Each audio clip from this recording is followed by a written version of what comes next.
Good morning, afternoon, or evening, everybody. This is Journalist right here, and welcome to this video of my take on Finance at Freddy 2. I actually watched the movie a few days ago to process about the movie, and here we are. So, this is my opinion of the movie Finance at Freddy 2. Honestly, the animatronics, they look very cool. They look exactly the same as the video game, obviously. Very colorful, and they also include some of the video game mechanics inside, like putting on the Freddy mask to lure the animatronics away. And they also included many like different types of animatronics, if I want to say. Also, spoilers ahead, if you click on this video, I'm going to say what really happened inside the movie. So you can click off right now. I'll give you guys 5 seconds. 5, 4, 3, 2, 1. Click off. Okay. And to those people who watched the movie, I want to hear the review. Alright. So there's this character named Charlotte who got killed in the beginning of the movie by William Afton because the adults, for some reason, I know in the movie they purposely want to rage bait the audience by ignoring the girl's help, and the girl went through the door on her own and saw William Afton washing his hands, whereas there's this little boy who got kidnapped by William Afton, was literally laying on the ground behind a table. Only his legs were seen. She tried to go and save him, and as she was escaping, William Afton saw her and chased after her with the knife. Unfortunately, she got stabbed on the back, and the boy managed to escape. And where she landed after she got stabbed, let's just say that is where the marionette stage is. So as the marionette comes out, marionette literally grabs her like this while she was literally falling dead. And if I remember correctly, the movie, the marionette, as soon as she does that, the marionette starts to go down the stage, carrying her along with itself and go down. And hence, Charlotte possessed marionette. And then after that, you get to see the main character, who's the same, Mike Smith, and then also Vanessa inside, where Vanessa is also having very bad dreams about her father. And also want to include one note, Mike's aunt, or is it Mike's sister? Let's just say that what Golden Freddy did to FNAF 1, the movie, let's just say that the concussion that she has gotten, she's inside a mental hospital right now.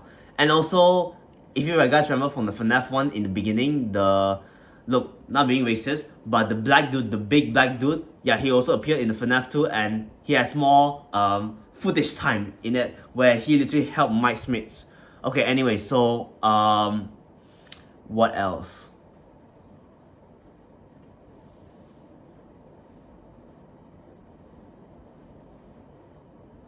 As I was saying, when Charlotte possessed marionette because of the hatred of the adults that didn't listen to her, she went rogue and the whole place shut down.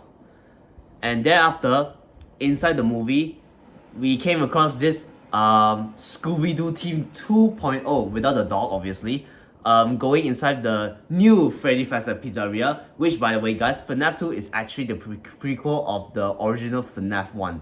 So yeah, FNAF 2 happens first, then after that, FNAF, which you guys have seen in FNAF 1 movie or the trailer at least, the FNAF 1 actually appeared after FNAF 2.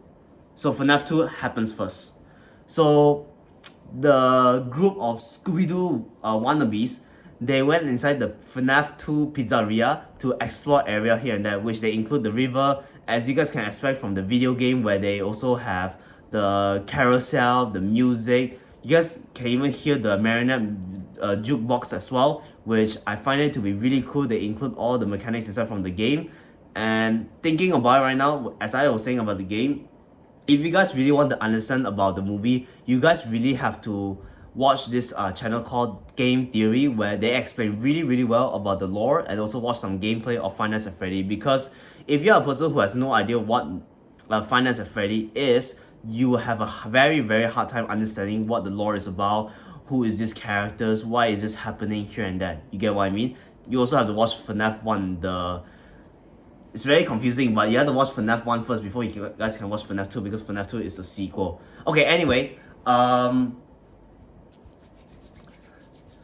so yeah, also the little girl, she has grown up right now, she's 11 years old, and she really loved the animatronics a lot, especially Chica and Freddy.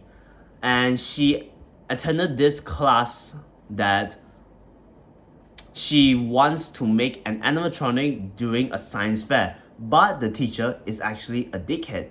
He doesn't like it and tells her to literally just go away, don't attend it, you're gonna ruin the image of the school. But obviously, she doesn't want to listen to that because what she is doing is actually amazing.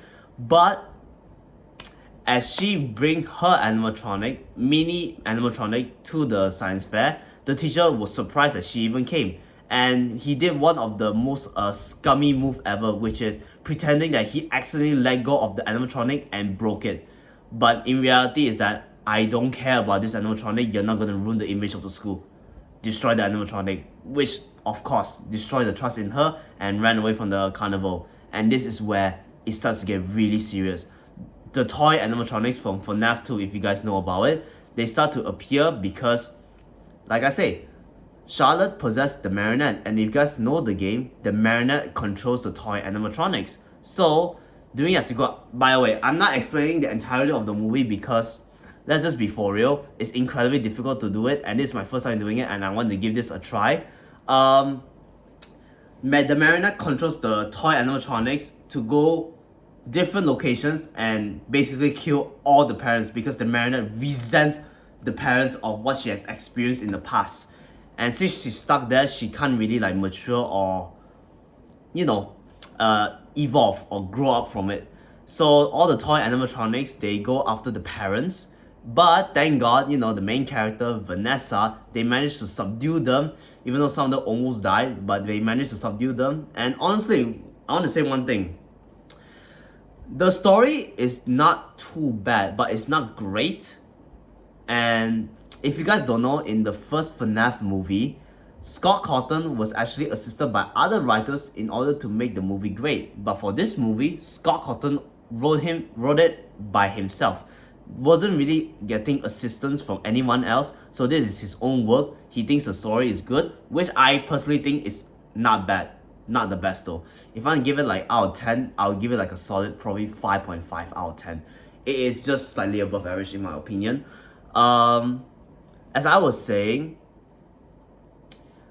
the main characters, Vanessa, they managed to subdue the toy animatronics, and they also include some very nice features that we never seen in the game before, which is a child X marionette form, which we get to see how would the marionette look like if Charlotte has a form. So what I'm trying to say is, you see Charlotte's face, but include the tears from the marionette, long tentacle arms, very tall, marionette's body with Charlotte's face. Yeah, I find it to be pretty cool, and they also include the alien reference where the marionette was inside Toy Chica the whole time. Like I say again, and I'll repeat again, I'm not going to explain the whole plot of the movie because I find it to be very difficult. So, and somehow I'm very new to the movie review here and there. Don't know whether I'll do this for a very long time, but so far I like it because I get to just yap and just express my opinion and try to convey my meaning to you all. Also, one satisfying part that really changed the direction of the story is that after all the incidents that have happened, after all the toy animatronics got subdued, they actually got resurrected back and gave us a scare that they might actually kill the main character and Vanessa. But the OG FNAF 1 animatronics came and destroyed them. Destroyed them. Oh yeah, I just remember. There's this really cool scene of, you guys will see it in the trailer, of Manga on top of the car trying to kill Vanessa. That scene was literally crazy. It was honestly really, really cool. They included in the movie. It was really, really cool. As I was saying, after the FNAF 1 animatronics, after they destroy the toy animatronics, let's just say Mike Smith and the girl, which, sorry guys, I forgot the girl's name. Wait, let me try to think. Also, I'm not editing the video so that you guys can see my pure video about it. The girl's name is it Gloria? No, it's not Gloria. Hold on, let me just think one more time.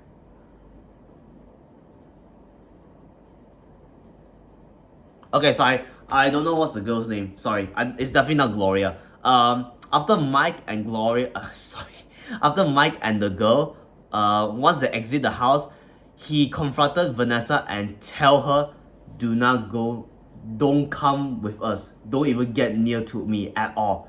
Because, you know, Vanessa, she got abused by her father, William Afton, so much that sometimes she has trust issues, you know. Even someone that she really likes a lot won't really explain everything. If you guys don't know what I'm talking about, Michael Afton, which is William Afton's older son, appeared in the movie. Yeah. He has a younger son as well, if you guys follow the FNAF lore, but the older son actually got the younger son killed if you guys play the Finance at Freddy 4, which is the Nightmare Freddy, Nightmare Bonnie, Chica, and Foxy. But I'm not going to explain that part because the younger brother didn't appear in the movie, but the older brother, Michael Afton, was actually the security guard of Finance at Freddy 2. But he was faking it being the security guard. And yeah, Vanessa is related to Michael Afton inside the movie, which, by the way, guys, the movie is actually not canonically relatable to the video game, which is very confusing because Scott Cawthon say that the movie is not related to the video game's lore franchise, the way how the events played out. But they just want to make the movie out of it without following the canon, just so that, you know, they can spread the awareness of how great the game is. And Michael Afton is actually a murderer. He actually wait, did he kill the Scooby-Doo team wannabes? I think he did. I think he really did. But either way, he's not a very good person, and Vanessa actually knew that his brother was involved in this but didn't tell Mike Smith about it. So Mike Smith is developing some, you know, very trust issues with Vanessa, and basically ultimately tell her to go away. Don't come near me and my girl, or, you know, anyone that I know of ever again. Which of course made Vanessa really sad because of what she had done, all the wrongdoings here and there. Which is honestly crazy because now that I think about it, she did pull a gun on one of the innocent civilians thinking that it was actually his father. Her father, sorry, her father. And yeah. And I guess to end off this video here, I'll say this. Do you think that Mike Smith made a valid decision of, you know, telling Vanessa not to come near me? In my opinion, I'll say yeah, because think about this. Imagine in real life, you like this girl a lot, but she has so many parts that she didn't reveal to you at all, and some of the parts are so crazy that you should know about it. And she knows that she wants to reveal but doesn't want to because of the PTSD she had received from her father, William Afton. And in my personal opinion, she should at least reveal that her brother was a killer and was involved in this, because she knew that her brother was involved in this. But she didn't, which could have gotten Mike Smith's daughter, actually not a daughter, adopted daughter, to get killed, which is insane, by the way. Also, we get to see how the daughter looks like on the marionette form, because the marionette, as you guys remember, the marionette was actually inside Toy Chica's body and came out like the alien scene. Yeah, there's a scene where how will the little girl combine with the marionette, how will the marionette look like with the girl's face on it, which is really uncanny and creepy. And also, yeah, so let's go back to the question of whether did Mike make the correct decision. To me, I think he did the right decision, because it's really crazy could have gotten someone killed and she even knew about her brother. So that's my opinion. What do you guys think about it? Comment down below. And I'm sorry if the review is very long, and if you guys managed to watch this far and actually listen to my rambling and also some awkward silences, I'm actually really glad about it. And it's actually pretty late right now. It's 2:23 a.m. right now, and I just want to like upload this video and see what you guys think about it. Feel free to say anything, whether you say that my take is okay, whether my take is trash, I don't mind. I try to improve as much as I can. And for the rating of my movie, I will say this movie is not as good as the first FNAF movie, but it is by no means horrible or terrible. I feel like the writing and the story plotline is very simple, but wasn't really executed very well. And also the jump scares, sometimes you can really predict that the animatronics are about to jump scare you in some certain scenes, where I'm gonna review one example, which is at the fridge scene where the old lady closed the fridge, or was it the old guy? By the way, it was an elderly person closing the fridge. I knew that Toy Bonnie or some other form of toy animatronic was going to be behind the fridge, which I can really tell based on the camera angle, because it's like really obvious that something's going to happen, and especially as a FNAF fan, you guys can tell the difference. Yeah, I think from the FNAF 1 movie, I think I give it like 6.5 or 7, so I'm going to minus by 0.5. So if I give it a 6.5 or 7, I'll give it like a 6 out of 10. It is not the best, but it's also not terrible. The writing can be improved on, but the only thing I would say about the movie that's super good is that the animatronics, especially in the FNAF 2 Pizzeria, the animatronics really do very realistic to the game, and the character combined with the human of the marionette looks really cool and uncanny and horrifying, which is definitely the theme of this movie. So yeah, I think that's my take of the movie, and I honestly think that it's worth it. If you're a FNAF fan, it's nice to watch. You should also stick around to watch more, because there's some really nice end credits which I don't want to say, but it's pretty obvious that it is related to FNAF 3. You get what I mean? Hey, Springtrap, you know? Like that. So that's all from me, and I hope my take was valid enough for you, and it'll be very, very nice if you guys can comment down below if you guys think that my take was okay. Share your opinions about the take, what can I improve on, and hopefully we don't make the comment section to be a very toxic place. But yeah, that's my take of FNAF 2, and I'll see y'all in the next video. Bye bye.